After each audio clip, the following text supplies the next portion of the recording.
Little towns have big surprises. Stay tuned for a trip to Lawrence County that's full of hope.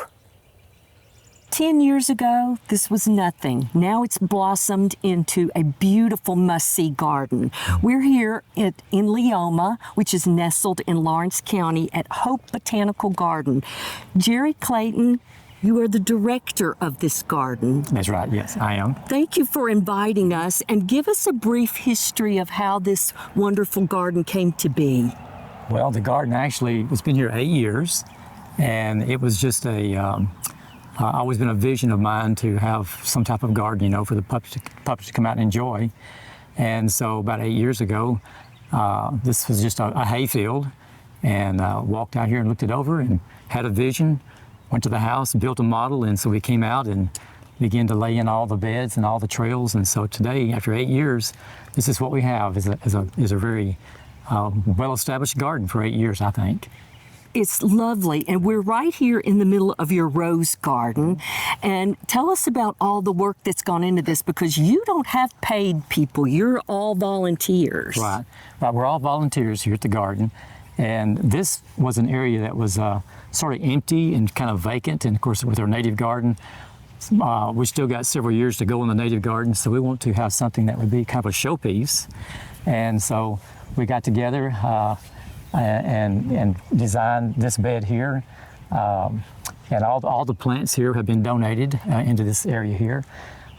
This is its second year actually to be here. So it's actually matured out very well. And we have the gilded sun roses, and we have the peace roses, the lilies, and of course we have the popcorn drift roses here, and just a variety of plants. So we have a huge amount of color from early spring all the way to fall. So this garden here would be the largest of all the gardens, of itself. And the fellow who helped me put, actually he designed this himself. And I've been just kind of a sidekick for him to help him dig holes, help him place plants in here. But he's done a tremendous job, and the coloration and the variety of plants has really been amazing. Talk to me about this particular rose. You called it a popcorn rose. Right, it's a popcorn drift rose, and we have about 54 that lines this garden. And you'll notice on the flower there that on the rose you have three colors. Generally, you have a kind of a white cream color, you have a yellow, and you have kind of a pink. And so they bring three colors to the front of this garden. And they're all low growing? They're all low growing. They are. They will reach about 2 feet, and we do a little bit of trimming on them each year, cut them back. And what I like about them is that it mimics the colors as we progress through the garden. So Right. You've got some beautiful daylilies that are interspersed among these. These are some of my favorites, actually, and your foliage looks better than mine. I'm just going to tell you that right now. So these are nice to have in the garden for pops of color. They are. We have several space throughout this garden. So this segues into this rose, which is, what is the name of this rose? This is the gilded sun rose. Gilded sun. Yep. And I like it because it's white and yellow and light yellow. Right. It comes out very beautiful yellow, and is with time that they gradually go into a white. Gotcha. So these are older. These are newbies. These are the new ones. And do you clip these back at all? How tall do these get? These look a little bigger. These will actually get about 5 feet tall. That's about the height they get each year on us. And we cut them back down to about 1.5 feet, and they come back each year. And then we transition from here, as you can see, to the back. Right. We have the peace rose, the pink peace, and those will get 7 to 8 feet tall. So we have the higher roses back there, and we just transition down to the front. And when do you cut these back? We cut these back usually in late March, and sometimes early April. It's amazing how fast they come back after you do that. They do. They come out of the ground. It's like when you cut them, it initiates that new growth, and they grow very fast. These, 2 or 3 weeks ago, they were just probably only about a foot tall. So you can see how much growth we've had. It's the last large garden to go in, and it's approximately 225 feet long from one end to the other, and it sort of meanders around the trails, and it goes back to the end there. And behind it, you'll notice we have what I call the perimeter hedge. It's a Nellie R. Stevens holly, and it surrounds the entire garden. It's a beautiful natural fence. And talk to me about the how high these will get, how tall these will get. Okay, well, if you look beyond the ones here at the garden, just across behind there, you'll see some that's about 30 feet tall. Those are also the Nellie R. Stevens holly, which I planted back in 1987. So the many years have passed, and we're probably going to do a little bit of pruning on these to keep them maintained at a smaller height. So eventually, will these get as big as those? They would if we let them go, yes. Oh, got it. It's a perfect fence to kind of keep noise and it actually, privacy. It isolates the garden completely all the way around. It's like going into a little sanctuary and just leaving the world on the outside. And you planted how many? There's 395. Oh, nice. And this is one of how many different gardens in the botanical garden? We have actually 8 major gardens, and then we have some sub-gardens, I call them, that are smaller, that just kind of fit in various places. We've transitioned to a different garden here at Hope Botanical. And where are we now, Jerry? We're in the perennial garden, and this garden was put here about 3 years ago. And as you can see, we got a lot of stonework that it's more raised, a lot of raised bed areas here. And we're actually standing on an area that's kind of low, and we have a lot of water. Sometimes water is standing here. So we raise the beds up to accommodate for that. But we have a huge variety of plants, as you can see. We have the lilies, the bee balm. We have, I love the sundrops. I do too. Those catch your eye. And we have, of course, these are the white wedding hydrangea, and they'll be blooming very soon now. And of course, we have the lilies in the background. And then we have the white velour crepe myrtles to kind of give us some color back there as well. But this is about a 3 years old project, and it changes every year.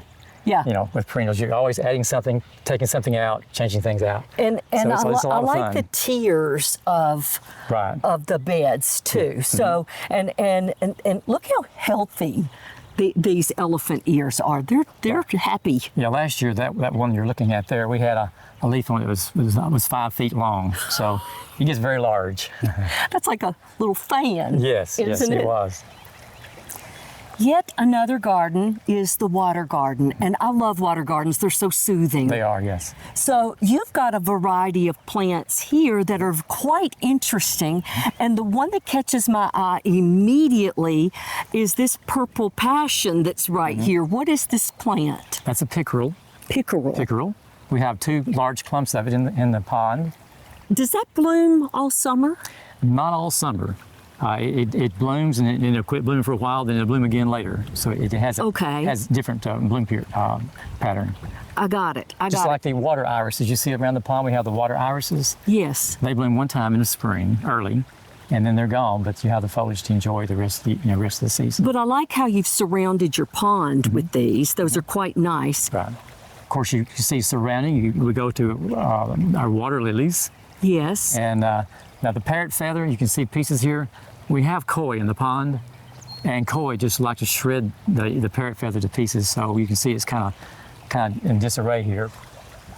And then as you circle back around the pond, we've got in the center here is The papyrus. Papyrus, yes.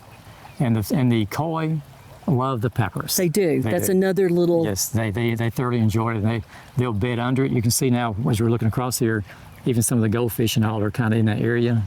It's just a nice plant because we're out in the open here. A little shade is good, for the fish as well as the water lilies, which brings the shade to them as well. But they'll seek that out. The temperature of the water we checked last year reached about 91 degrees. Really? A little bit on the warm side. And do you do anything to treat the algae here, or do the plants take care of that? We have a UV light system that we pass the water through on a waterfall across on the other side. That's the only treatment we do. Besides, a little bit of coloration in the water does reduce the algae. Is this a popular place in the botanical garden, Jerry? I would say that this pool of water here, the pond, and the chain we have down through here is the most popular in the garden. It is. All the young people, the kids love it. The adults love it. And there's just something about water that just draws us. And I don't think that a botanical garden could be complete without a water feature. I totally agree. It makes you feel cooler. It does. It does. I'm lost. Well, you and me both. I get lost quite often in here. I cut the grass, and when they were small, I could come through here in a lawnmower and be out in 5 minutes. But now I get in here and I say, well, now which way am I supposed to go now? So this is even your for me, maze. it This is a maze. It And is. it's built completely with plant material. Right. We use the emerald green arborvitae, and these are about 7 years old. And when we planted it, they were only 2 inches tall when we planted them. So they've done very well in 7 years. And there are 840 that make up the maze. Wow. And the maze is actually in 4 sections. It's almost an acre. It's in 4 sections, and the way it's designed, you can come in one garden and you can go out into another garden. So it just it's just like a little pin where you just go in and out, in and out, in and out, if you choose to. Right. We do have the bypass trails just in case. It's fun though. It is, isn't it? and the kids love it. They come out here, and the parents do too. You know, we've had people actually get lost. We have in the evening at night. We've had flashlights out here with the kids, and some families got lost. They were hollering for help. We can't find a way out. So it's a lot of fun. Very enjoyable. And tell me the hours of the gardens so that people Okay. can come and see you. Okay, we're closed on Monday, but now Tuesday through Saturday we're open from 9 to 6, and on Sunday from 1 to 6. However, what we do here, we're kind of laid back a little bit, so we're actually making our hours in the summertime to sundown.